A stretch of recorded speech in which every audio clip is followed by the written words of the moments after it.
Journalist Sai కూడా ఉండే ఒక చెంచా.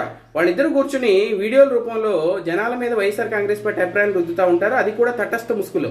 ఈ సాయి నేను తటస్థుణ్ణి, న్యూట్రల్ అని చెప్పుకుంటా వైఎస్ఆర్ కాంగ్రెస్ పార్టీ ఎంగిలి మెతుకులకి, అవినీతి ఎంగిలి మెతుకులకి ఆశపడి వాళ్ళ బూట్లు నాకుతున్నాడని రాజకీయాలు ఫాలో అయ్యా అందరూ కూడా చెప్పుకుంటున్నారు. అయితే ఈయన వీడియోలు చేసి అంటాడు, పైగా నన్ను తిట్టొద్దు అని ఏడుస్తూ ఉంటాడు. సరే పోనీ ఈయన మాత్రం మళ్ళీ జన సైనికులని కుక్కలు పందులు తిడతా ఉంటారు కామెంట్స్ పెట్టినందుకు. అంటే నువ్వు తప్పుడు మాటలు చెప్తే తిట్టకుండా కామెంట్స్ పెట్టకుండా ఉంటారా ఎవరైనా? సో నీ అభిప్రాయాలతో విభేదించే వాళ్ళు వాళ్ళకి తగ్గట్టుగా కామెంట్ పెడతా ఉంటారు.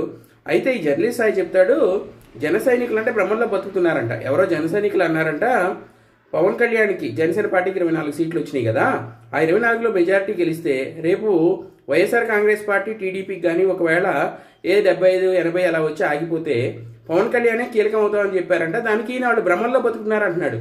175 అవుట్ ఆఫ్ 175 అనేది భ్రమ కాదు.